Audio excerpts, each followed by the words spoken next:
కాంతమ్మ ఇంట్లో అటూ ఇటూ తిరుగుతుంది. ఇంతలో కాంతమ్మ పెద్ద కోడలు లావణ్య పకోడీలు తీసుకొస్తుంది.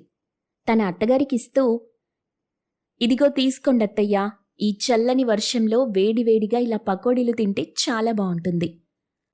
ఏంటో ఈ పాడు వర్షం ఇప్పుడే కురవాలా? నేనలా గుడికి వెళ్ళొద్దామనుకుంటున్నాను. ఇంతలోనే ఇలా.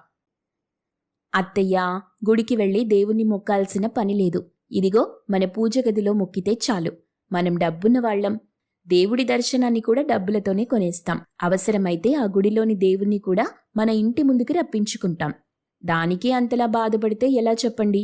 ఇదిగోండి, ఈ పకోడీ తినండి. నిజమేనమ్మా, నువ్వు చెప్పింది నిజమే అనుకో. నేనొక పిచ్చి మాలోకాన్ని, ఎక్కువగా ఆలోచిస్తుంటాను. సరే రండి, ఇలా కూర్చొని తినండి. అలా లావణ్య చెప్పగానే చాలా ఇబ్బందిగా కూర్చుంటుంది కాంతమ్మ. మోకాలి నొప్పుల వల్ల కూర్చోవడానికి కూడా ఇబ్బంది పడుతుంది. అది గమనించిన లావణ్య, మరీ అంతలా ఇబ్బంది పడుతున్నారు? ఏమైందత్తయ్యా? అదేం లేదమ్మా, కాస్త మోకాళ్ల నొప్పులున్నాయంతే. ఈ మధ్య ఈ నొప్పులు కాస్త ఎక్కువవుతున్నాయి. అందుకే కూర్చోవడానికి కూడా కొంచెం ఇబ్బందిగానే ఉంది. ఇంట్లో మీ చిన్న కోడలు రాధ ఉంది కదా, కాళ్ళు పట్టించుకోవచ్చు కదా. అలా నొప్పితో బాధపడితే ఎలా అత్తయ్యా? సమయానికి గుర్తు చేశావు. ఇదిగో రాధా, రాధా, పిలుస్తుంటే వినిపించట్లేదా?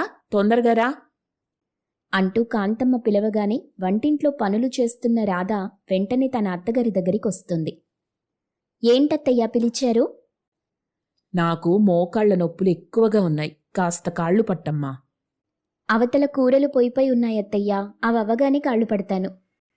రాధ అలా చెప్పి వెళ్తుండగా లావణ్య మాత్రం కోపంగా చూస్తుంది. రాధపై కోపంతో, అలా కూరలపై సాకులు చెప్పి పనులు తప్పించుకోకు. ఆవిడెవరు? ఈ ఇంటికి యజమాని. అలాంటిది ఆవిడడిగితే కాదంటావా? అహంకారమా? లేక కాళ్ళు పట్టడానికి సిగ్గుపడుతున్నావా? నేనేం అహంకారం చూపించటం లేదు. ఎవరలా చేస్తున్నారో అందరికీ తెలుస్తుంది.